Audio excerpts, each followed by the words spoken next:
querido, en este día compartiremos la sexta predicación acerca del segundo tomo de Lucas, que es el libro de Hechos. Muy bien, el libro de Hechos. Lo que hemos hecho en este primer capítulo es exponer el prólogo del libro. Así que hemos tirado del cable telefónico para ir al origen y hemos aprendido ciertas cosas fundamentales, como que qué es el cristianismo. Estuvimos hablando que el cristianismo se trata de Cristo, de lo que hizo Él, lo que enseñó y también lo que sigue haciendo. También consideramos, ¿recordáis algunas de las razones de la transformación de esos discípulos? Estuvimos viendo esas razones del cambio radical de los discípulos. También vimos la importancia del concepto del reino de Dios para poder hacer misión, la misión de la Iglesia. Y también hemos aprendido que Dios ha dejado una comunidad de creyentes, de testigos, con una cultura de evangelización para llevar las buenas nuevas de salvación. Amén. Así que una vez que Lucas termina con su prólogo, a partir del capítulo 2 hasta el final, nos relata cómo Jesús sigue haciendo cosas a través de su Espíritu por medio de su Iglesia. Eso es lo que pasa desde el capítulo 2 hasta el final del libro de Hechos. ¿Y dónde comienza todo? ¿Dónde comienza todo? En Pentecostés. Hechos 2 en adelante. Vamos a ver que todo comienza, dice, cuando llegó el día estaban unánimes juntos, Pentecostés. Ahí comienzan las obras de Jesús ascendido. Jesús está a la diestra del Padre y sigue haciendo cosas, Él está vivo, sigue haciendo cosas por su Espíritu a través de su Iglesia y comienza en Pentecostés. Y cómo no, nuestro querido amigo y esperado ya hermano Teófilo, este es un personaje que hemos colocado ahí, aunque era un personaje real en aquel tiempo, Teófilo, tiene también algunas cuestiones acerca de Pentecostés. Por ejemplo, él nos dice que he leído este capítulo 2, que relata el acontecimiento sucedido el día de Pentecostés. Y claro, tengo algunas preguntas. A ver, ¿tengo que ir a Jerusalén para recibir la promesa del Padre? ¿Hacemos una peregrinación? ¿Vamos hacia allí para recibir el Espíritu Santo? ¿Escucharé el viento cuando el Espíritu Santo llegue? No sé, ¿hablaré en lenguas egipcias u otro idioma cuando esto suceda? ¿Necesitan los cristianos experimentar un Pentecostés personal?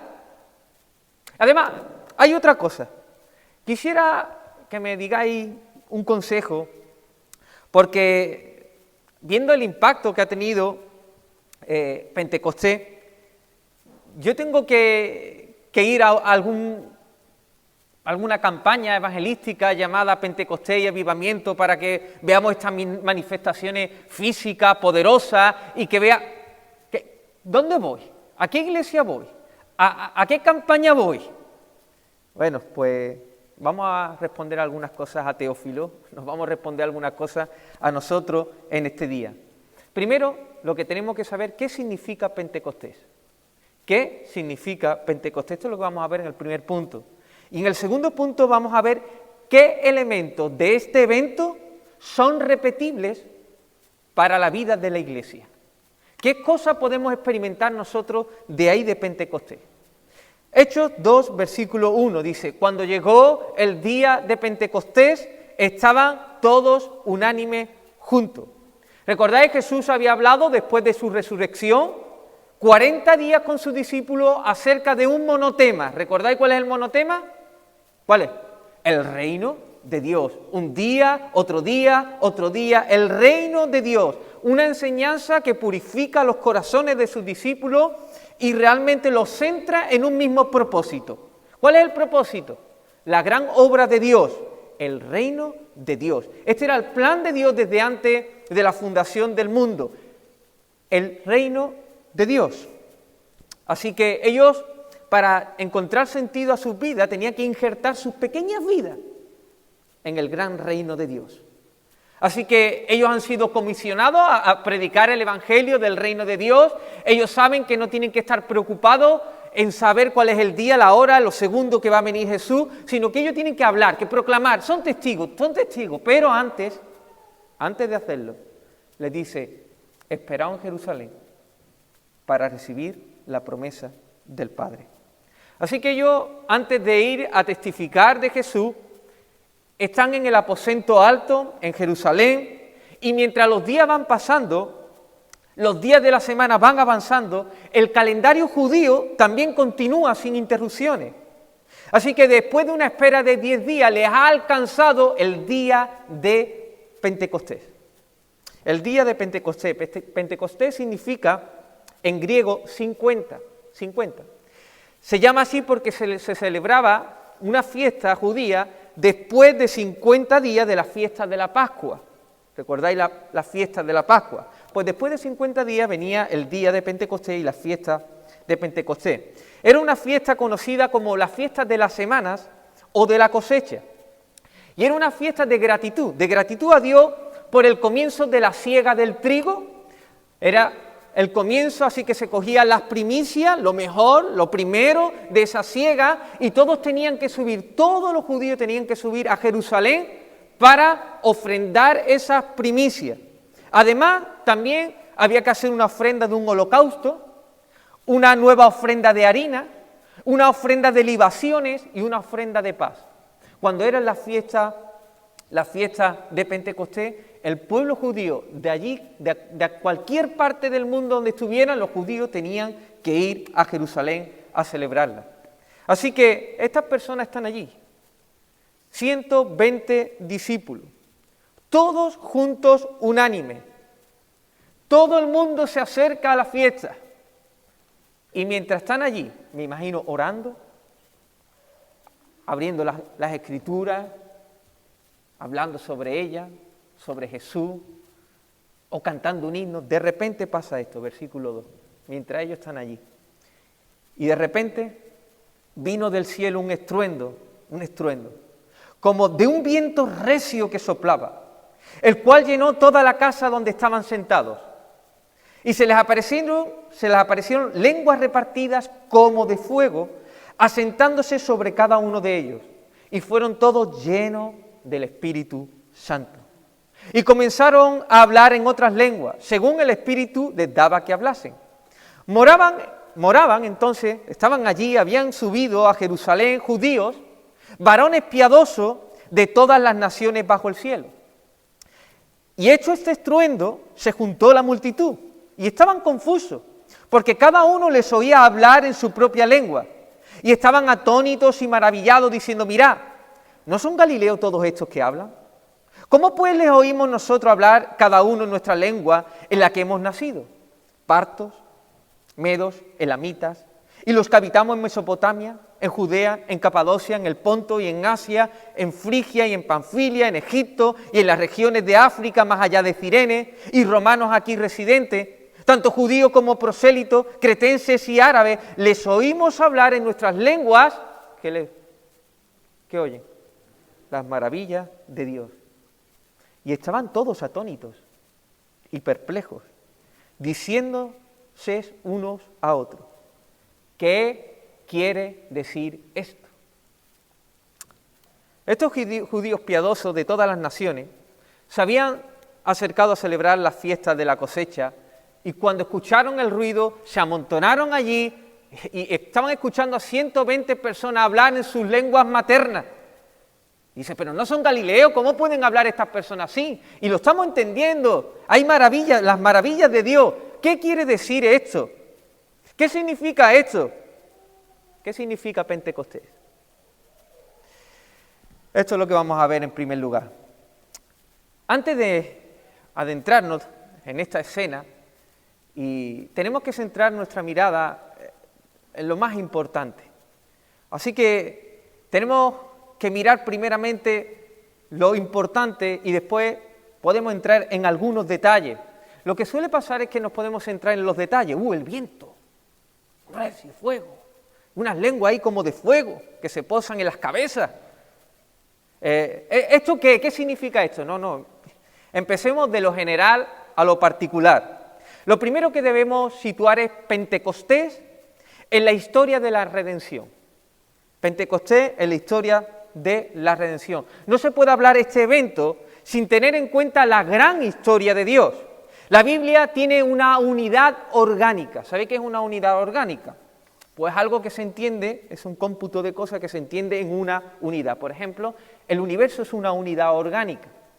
Si nosotros miramos el universo, imagínate que yo quito la luna de ahí y tú no sabes para qué funciona, ni para qué es. Vemos ahí como, yo qué sé, una bola ahí bien grande, como de tierra, pero si tú la quitas de esa unidad orgánica, no sabe para qué funciona, no sabe qué propósito tiene. Es lo mismo con el cuerpo humano es una unidad orgánica. Por ejemplo, si yo quitara uno de los riñones y lo pusiera en otro sitio y nunca hubiéramos visto un riñón y supiéramos, diríamos, ¿esto qué es? Esto tan trabajoso, pa. Pero cuando tú lo ves en el cuerpo, sabe que tiene un sentido, sabe que tiene un propósito, así como la luna también tiene el propósito y tiene un funcionamiento, por ejemplo, para las mareas, para etcétera, etcétera. Pues lo mismo, Pentecostés forma parte de algo que es una unidad orgánica, que es la gran historia de Dios. Si yo lo saco de ahí y quiero explicarlo a partir de lo que no sé, pues vamos a fallar estrepitosamente. Así que, ¿qué significa Pentecostés? ¿Qué significa? Jesús había hablado, como he dicho, durante 40 días acerca del reino de Dios, de la gran historia de Dios. Ya lo he dicho en alguna ocasión, lo voy a volver a repetir. Pero el reino de Dios es un tema que unifica la Biblia. Y como dice Vaughan Robert, dice, el reino de Dios es el pueblo de Dios, en el lugar de Dios, bajo el gobierno de Dios. Y eso es bendición. Lo que vemos en Génesis 1 y 2 es el patrón del reino. ¿Cómo deben ser las cosas? ¿Cómo deben ser las cosas? Después en Génesis 3 lo que vemos es la caída del reino, el reino perdido debido al pecado. Y después desde Génesis 4 hasta Génesis 11 vemos cómo el pecado avanza, vemos el juicio de Dios, las consecuencias del pecado. Esto es lo que estamos viendo desde el capítulo 4 hasta el 11. Vemos cuatro eventos que exponen el alcance del pecado. Vemos el juicio y vemos la muerte. Por ejemplo, Génesis 4. ¿Sabéis qué pasó? ¿Quién se acuerda? Ya vemos el alcance del pecado, porque Caín tiene envidia y mata a Abel. En el capítulo 5, ¿qué pasa de Génesis? Lo que vemos es una genealogía de personas, y hay algo muy curioso, porque ahí cada vez que habla de una persona dice cuánto vivió, y después dice, y murió. Y murió. Las consecuencias del pecado. El día que comas de este árbol, moriréis. Las consecuencias del pecado. Y murió. El juicio está. Y murió. Después seguimos más adelante. Y vemos cómo el pecado avanza a tal grado que Dios dice, voy a exterminar al hombre de la tierra. Y vemos el diluvio universal. Pero después de eso, sigue las personas de nuevo otra vez, la tierra es poblada de personas, y tenemos la historia de Babel. Personas que se levantan contra Dios y dicen, hagamos una torre bien alta que llega hasta el cielo, pongamos un nombre, y de repente Dios ve el propósito de ellos, exaltarse por encima de Dios, y Dios desciende, confunde sus lenguas, y hay juicio, y los esparce por todas las naciones. Muy bien, hablo de 4 eventos. En estos 4 eventos, no solo hay el alcance del pecado, el juicio de Dios, sino también la gracia de Dios. La gracia de Dios. Porque Caín mata a Abel, pero Dios le pone una marca para que nadie lo mate a él. Y eso es gracia. Después vemos cómo avanza el pecado, vemos la historia del diluvio universal, y vemos, en el capítulo 5, donde vemos la genealogía, y murió, hay un hombre que no murió. Y es un hombre del cual caminó con Dios, y Dios se lo llevó. Y eso nos habla de la esperanza que en medio de un mundo caído puede tener alguien una comunión con Dios y estar con Dios para siempre.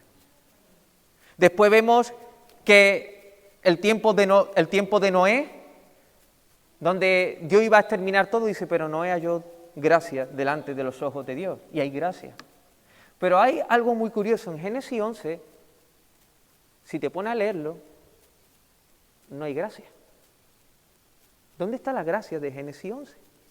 Porque solo nos dice que Dios hizo juicio y esparció a las naciones por toda la tierra, pero ya está. ¿Dónde está la gracia? En el capítulo 12. En el capítulo 12 hay una promesa que Dios le hizo a Abraham. Y le dice, pero Jehová había dicho a Abraham, vete de tu tierra y de tu parentela, y de la casa de tu padre a la tierra que te mostraré, y haré de ti una nación grande, y te bendeciré y engrandeceré tu nombre y serás bendición. Bendeciré a los que te bendijeren y a los que te maldijeren maldeciré. Y serán benditas en ti todas las familias de la tierra. ¿Qué familia? La que Dios había esparcido. Las naciones. Vendrá una simiente.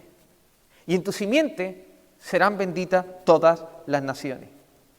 Dios le promete a Abraham un pueblo, una tierra y la bendición. A partir de Génesis 12 lo que vamos a ver es el cumplimiento, hasta el final de la Biblia, vamos a ver el cumplimiento de esta promesa. De que Dios va a ser un pueblo que habite en un lugar determinado, bajo su gobierno, y serán bendición. Y eso vendría a través de una simiente. En Mateo 1, en el Nuevo Testamento, nada más que en el versículo 1, ya nos dice quién es esa simiente, quién es esa persona. Dice, libro de la genealogía de Jesucristo, hijo de David, hijo de Abraham. El día de Pentecostés es el cumplimiento de manera oficial y pública de la promesa hecha a Abraham de que en él serían benditas todas las naciones. El día de Pentecostés se abrieron las puertas del reino de Dios para todas las naciones. Es tremendamente significativo el hecho que describe Lucas. Dice que una vez escuchado el estruendo, se juntaron varones piadosos de todas las naciones bajo el cielo.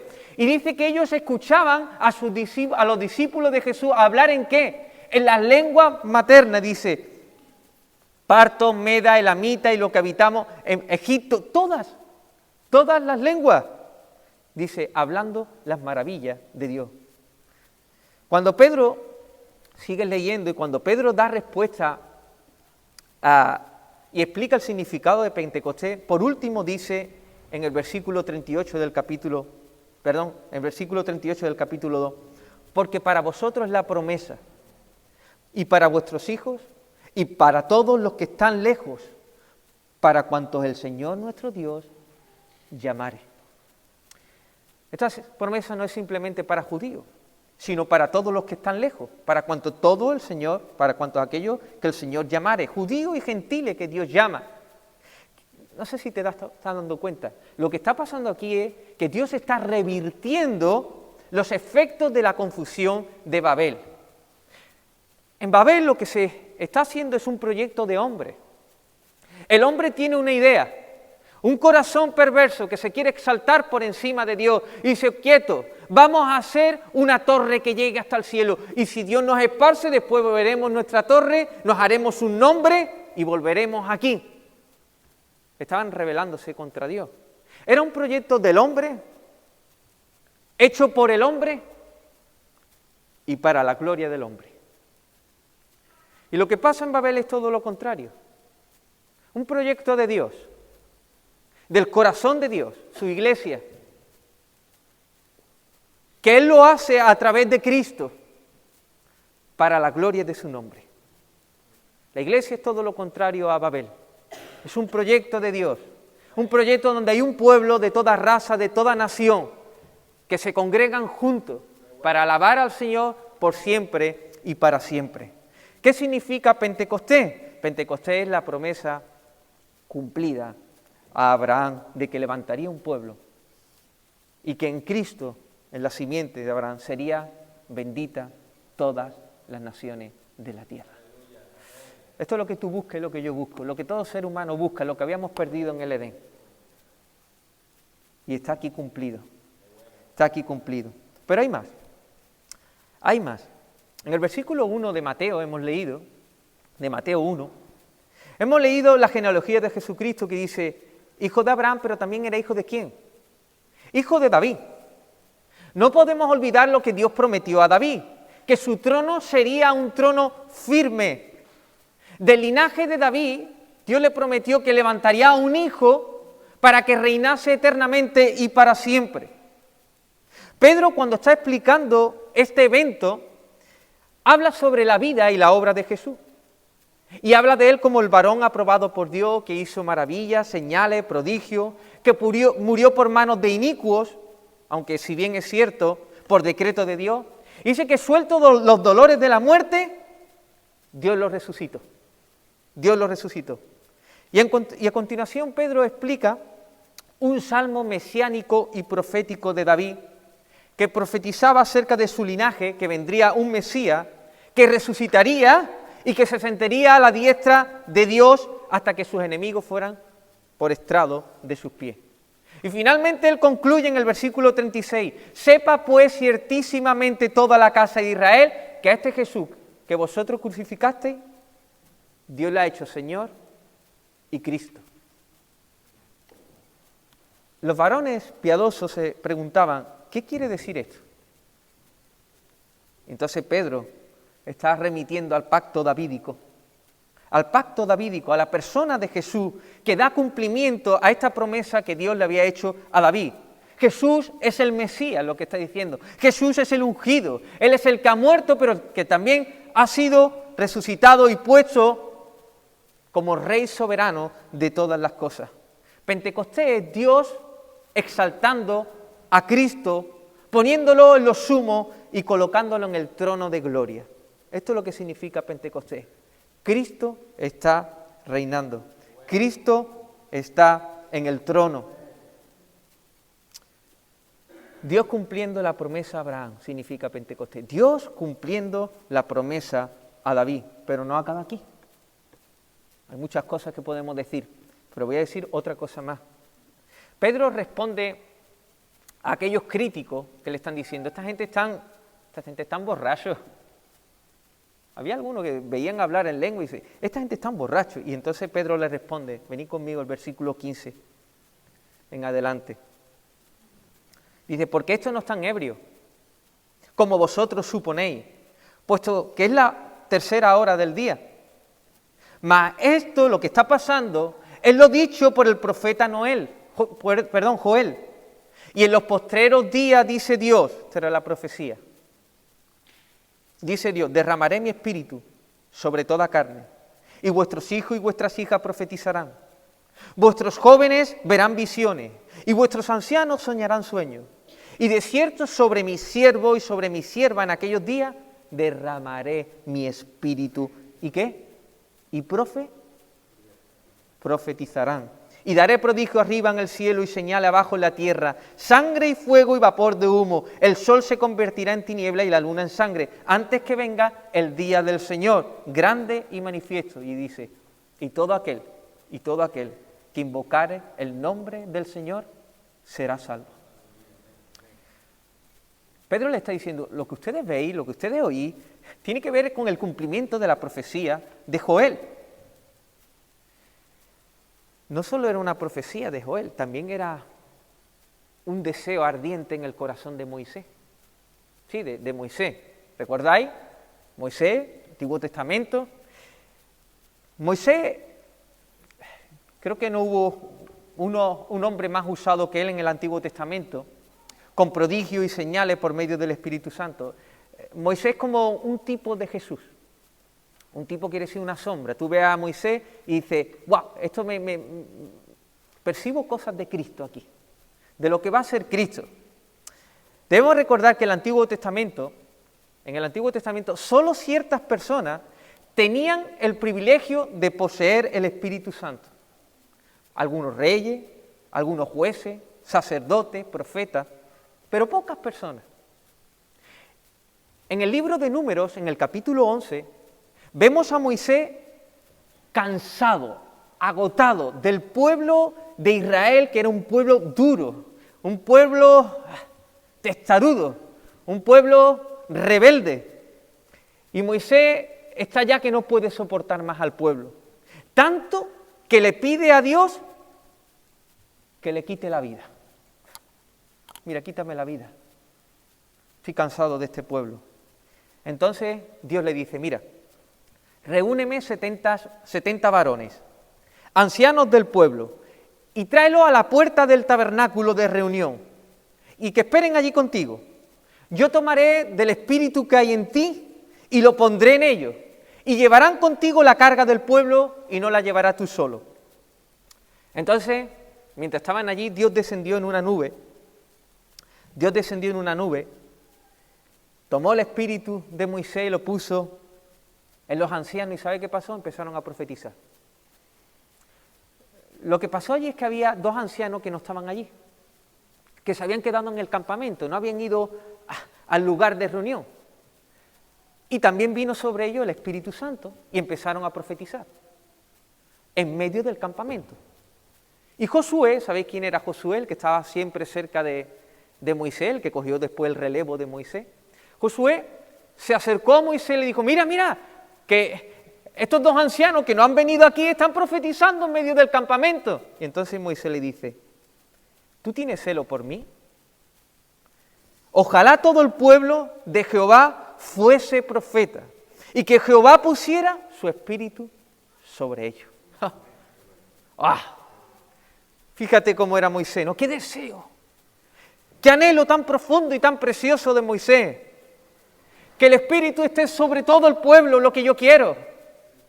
Que Dios cambie ese corazón, que lo mude, para que anden en los estatutos de Dios, para que viven la vida dichosa en Dios. Yo lo que quiero es que el Espíritu esté sobre ellos, que todos sean profetas, que todos proclamen las maravillas de Dios. ¡Oh! ¿Cuánto sería? ¿Cuánto desearía? Eso es lo que deseaba Moisés. Lo que no sabía Moisés, que después iba a venir una profecía de Joel, donde iba a decir Dios, derramaré mi espíritu sobre todos mis siervos. Hermano, ¿te imaginas viendo Pentecostés Moisés, esa escena? Cómo los siervos de Dios, los hijos de Dios, están llenos del Espíritu Santo, profetizando las maravillas de Dios. Sabiendo que el corazón ha cambiado, sabiendo que Dios está con ellos. En el Antiguo Testamento, el Espíritu de Dios venía sobre mucho y le daba un estatus, el estatus de profeta, de una persona que tenía intimidad con Dios, que tenía cercanía con Dios, y podían escuchar, y podían hablar, y podían estar con Dios, y después proclamar las maravillas de Dios. Y cuando vemos esos 120 llenos del Espíritu Santo, ¡wow! Moisés estaría aplaudiendo, lleno de gozo, lleno de felicidad. Pentecostés significa el cumplimiento de la profecía a Joel, que Dios derramaría sobre todos sus siervos el Espíritu Santo. Querido, Pentecostés significa un Dios que cumple promesas, un Dios que cumple, no son simples ruidos, vientos, fuego, lengua, es Dios actuando, el Dios de la historia actuando. Es Dios abriendo las puertas de los cielos para derramar su abundante gracia. Es Dios mostrando su fidelidad a sus pactos. Pentecostés es Dios llamando a sus escogidos por todos los rincones de la tierra para formar un único pueblo en Cristo. Pentecostés es Dios entronizando a Jesús, dándole lo que Él pidió. ¿Qué le pidió? Dame mi herencia. Dame las naciones por herencia.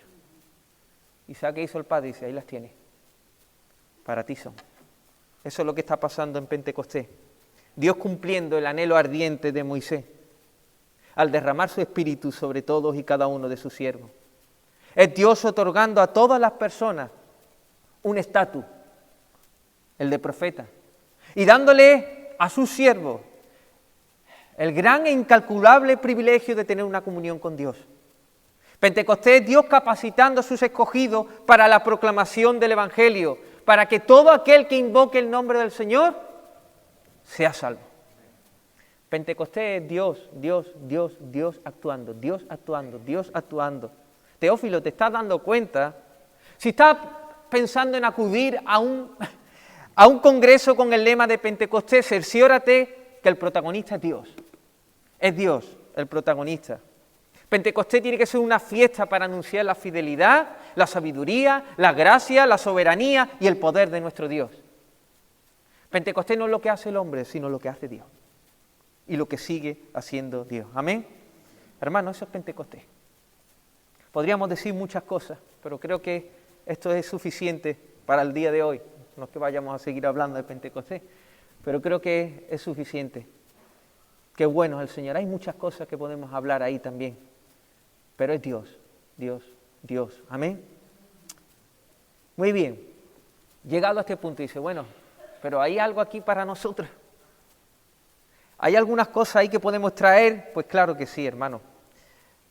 Vamos a ir un poco a entender, a enfocar nuestras lentes y a ver que hay cosas y detalles específicos, particulares, que lo podemos experimentar en el día de hoy. Debemos ser cautelosos, porque hay ciertos elementos que hay aquí que no son repetibles, y ahora lo voy a decir. Ciertos elementos que no son repetibles, algunos sí. Pentecostés no es repetible en cierto sentido, porque es un evento único. Pentecostés es único. Fue el momento donde Jesús es entronizado. Es el momento de inauguración de la era del Espíritu. A partir de ahí comienza la era del Espíritu. Jesús es entronizado, como he dicho. Dice Pedro, así que exaltado por la diestra de Dios y habiendo recibido la promesa del Espíritu Santo, ha derramado esto que vosotros veis.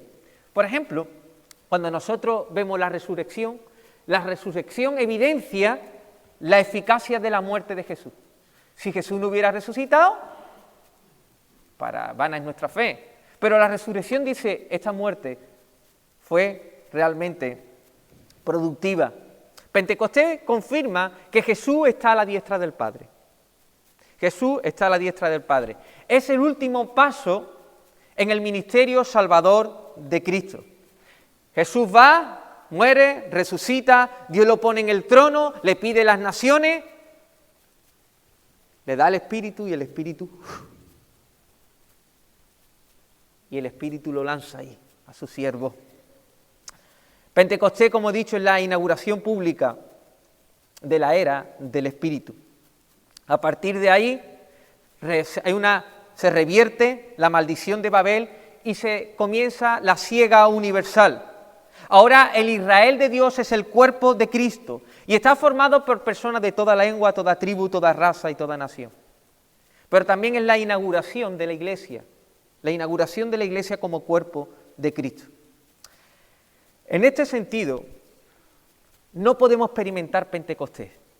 Es un evento único, así que no estaría bien decir teológicamente hablando, necesito un Pentecostés personal. También estaría mal decir, como se dice, ha venido una nueva era del Espíritu. No, la era del Espíritu comenzó en Pentecostés y hasta que venga el Señor estaremos en la era del Espíritu. ¿Por qué? Porque hay muchos que vienen, hay una nueva era del Espíritu con nuevas cosas, No. La era del Espíritu ya comenzó en Pentecostés. Amén. También hay algo que no se puede repetir y es la forma de cómo ellos recibieron el bautismo del Espíritu Santo. Ellos como que lo recibieron como con dos experiencias. Ellos primero creyeron, fueron regenerados y después vino el Espíritu Santo el día de Pentecostés para siempre sobre ellos. ¿Y por qué? No debemos olvidar que lo que está pasando allí es un momento de transición del antiguo pacto al nuevo pacto. Incluso los discípulos de Jesús habían experimentado el Espíritu Santo al estilo como los reyes, los sacerdotes del Antiguo Testamento. Pero en esta era del Antiguo Testamento había restricciones del Espíritu. Por ejemplo, el Espíritu venía sobre la persona y lo mismo se iba también y se marchaba. Venía y se marchaba. Por eso Jesús les dice, y yo rogaré al Padre y os dará otro Consolador para que esté con vosotros para siempre.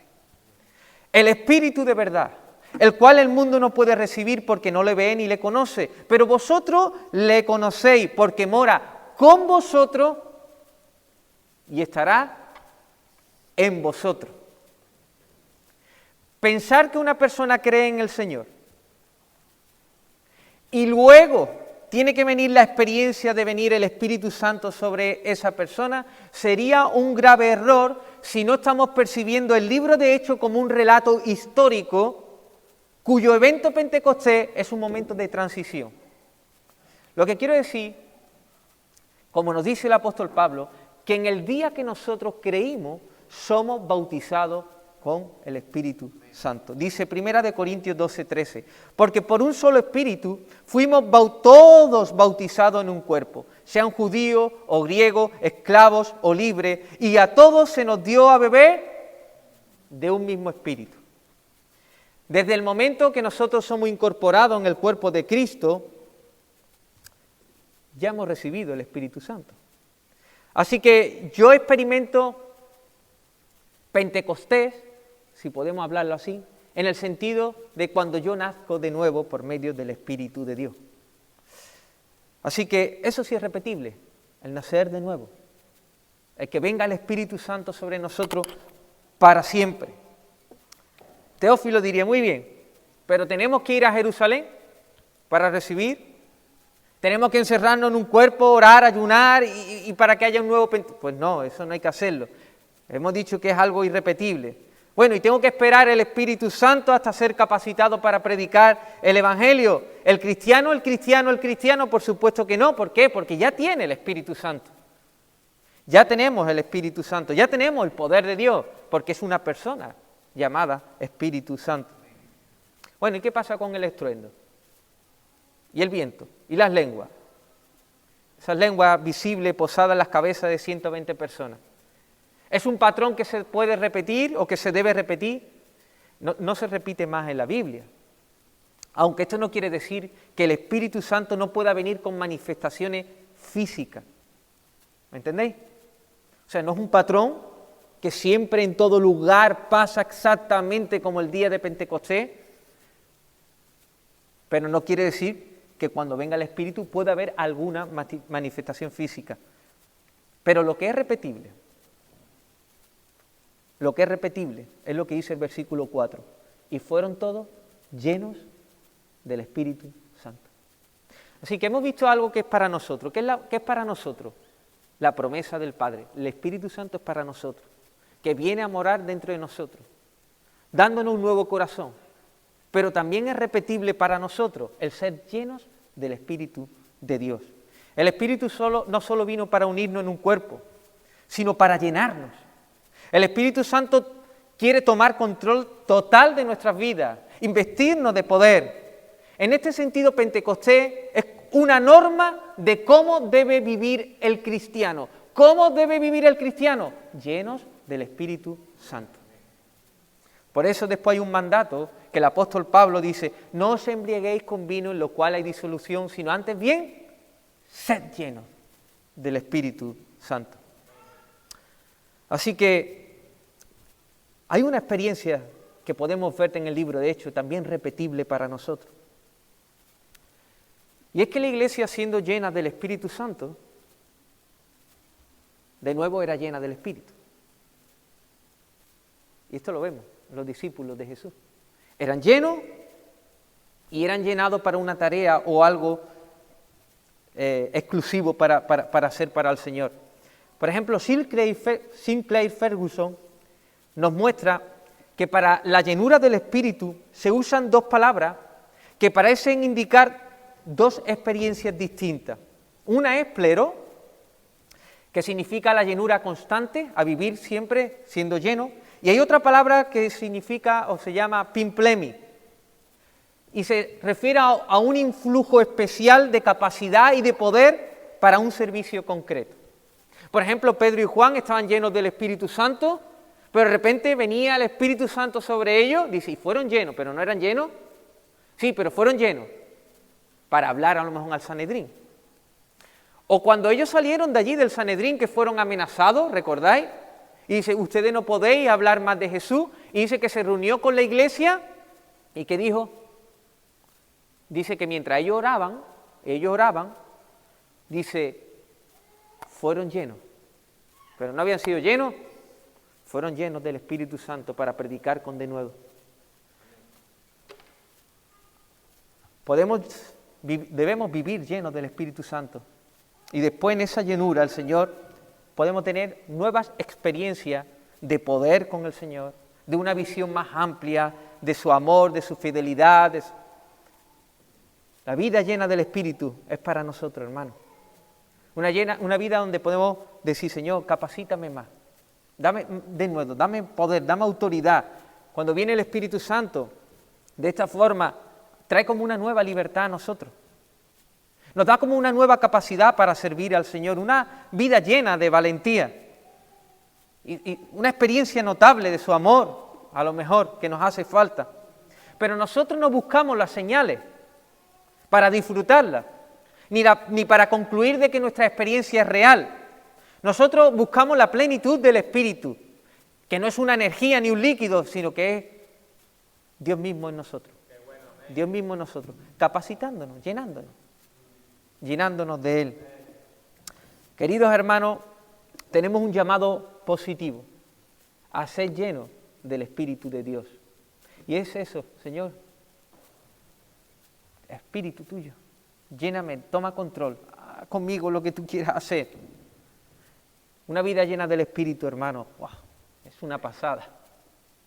Una vida llena del Señor, es una vida que te hace vivir de una manera ordenada, de una manera productiva, de una manera avivada y gozosa en el Señor. Pero no te conformes, pide más del Espíritu de Dios, pide más. ¿Necesitas una visión más amplia de Dios? ¿Necesitas más valentía? ¿Necesitas una nueva libertad sobre un pecado que te tiene atado? ¿Tienes temor a hablar de Cristo? ¿Necesitas un influjo de poder y capacitación para llevar a cabo el servicio cristiano? Clama a Dios, pídele al Espíritu Santo, persigue más de Él, busca, llama, toca su puerta, aspira a más de una manera santa, busca, hermano, que hay mucho más del Señor para nosotros, amén. Hay mucho más del Señor. Queridos, Pentecostés es un evento único, pero que hay muchas cosas que nosotros podemos experimentar, que es para nuestro tiempo. Y hay un último elemento que quiero decir que es para este tiempo. En un sentido, Pentecostés es único porque es el avivamiento inaugural. El avivamiento inaugural. Un avivamiento, podríamos decir, como un autor decía, es cuando los creyentes se levantan y en un contexto donde se aprecia significativamente la presencia y el poder de Dios, mucha cantidad de personas experimentan una sensación individual de pecado y necesidad, y vienen en arrepentimiento y fe a los pies de Cristo. Si el Señor quiere, hablaremos la semana que viene acerca del avivamiento. Lo que quiero decir que Pentecostés es el avivamiento inaugural, el terremoto, pero después del terremoto, ¿qué pasa? Que hay réplica, ¿sí o no? Y por eso vemos Jerusalén, después vemos ese terremoto que pasa en Samaria, después vemos ese terremoto en Éfeso también.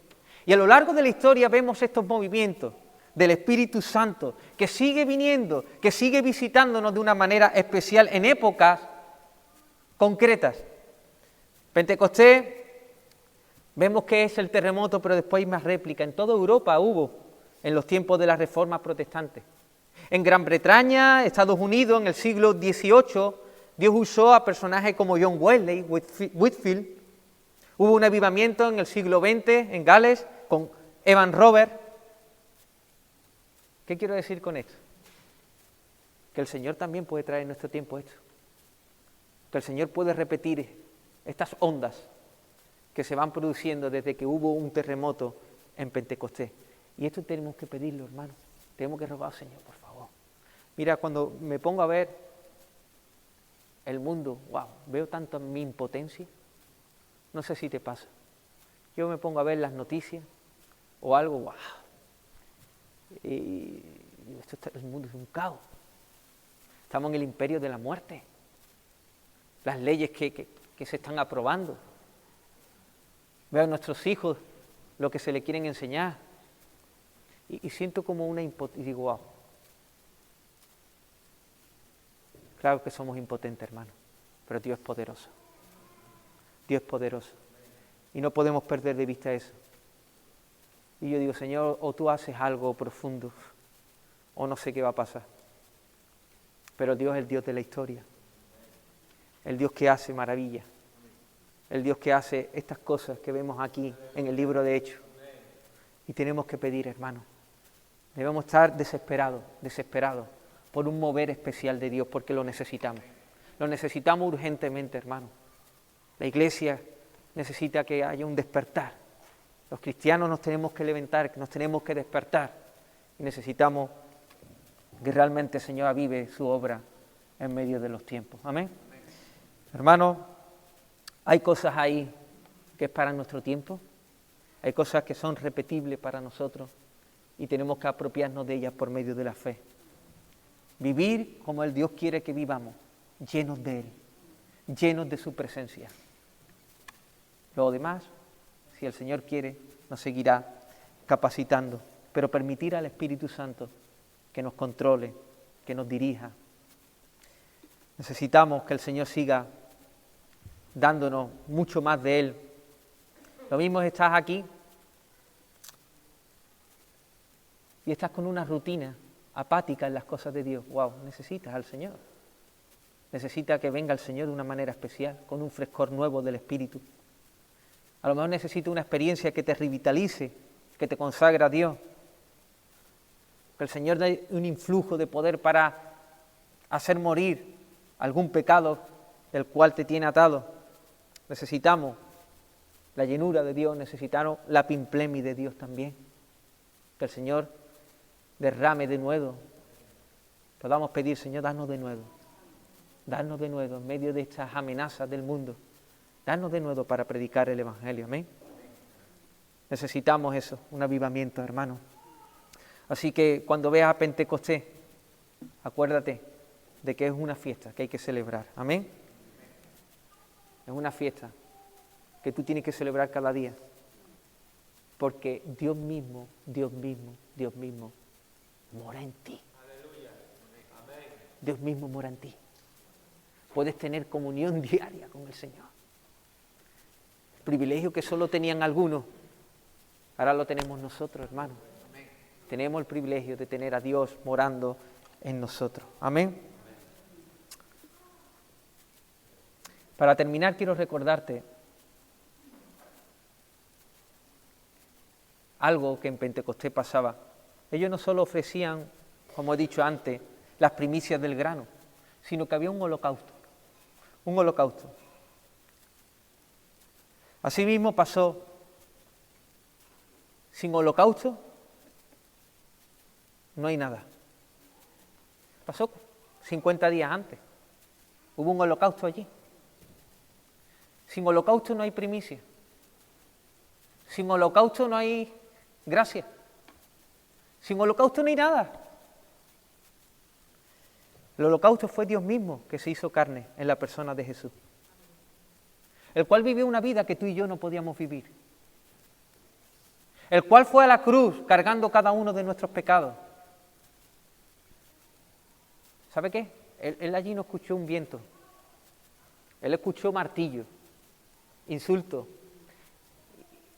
y experimentó el abandono del Padre. Eso es lo que experimentó él allí. ¿Sabéis para qué? Para que nosotros ahora experimentemos el ruaj de Dios, el Espíritu Santo en nosotros. La abundante gracia del Señor, el gozo del Señor. En aquella cruz, hermanos, nuestro Cristo consiguió para su pueblo abundante gracia, abundante gracia. Nuestros corazones tienen que estar agradecidos y decir, Señor, heme aquí estoy. Querida alma que estás aquí, te quiero recordar algo. Este Jesús del cual hemos estado hablando, Dios lo ha entronizado. Y está en el trono. Él gobierna todas las cosas. Y dice que Él le ha puesto un nombre que es sobre todo nombre, para que en el nombre de Jesús se doble toda rodilla de los que están en el cielo, en la tierra y debajo de la tierra. Y todo el mundo proclame su nombre. Ahora estás a tiempo de que tu corazón lo inclines delante de Él y digas, Señor, me rindo delante de ti. Porque habrá un tiempo donde se acabó. Vendrá con vara. Ahora es paciente. El problema es que tú no sabes cuánto durará la paciencia de Dios. Hoy, ahora mismo, el Señor te está diciendo, ríndete, ríndete. Entrega tu vida al Señor. Dile, Señor, perdóname por vivir alejado de ti. Por vivir una vida entera a espaldas tuyas. La única solución para librarte del juicio que vendrá sobre este mundo. Él mismo ha pagado el precio de los pecadores. Amén. Él mismo es el holocausto. Así que te invito en este día a que puedas arrepentirte de tus pecados, a que creas en el Señor. Y ¿sabes qué? Si lo haces de corazón, Él derramará su Espíritu sobre ti. Te mudará el corazón, te cambiará, te transformará. Amén. Y podrás tener una comunión íntima con Él. Y un día estaremos en el reino de Dios, físicamente ya, todos juntos, adorando al Señor por los siglos de los siglos. Amén. Oramos al Señor. Señor, te damos gracias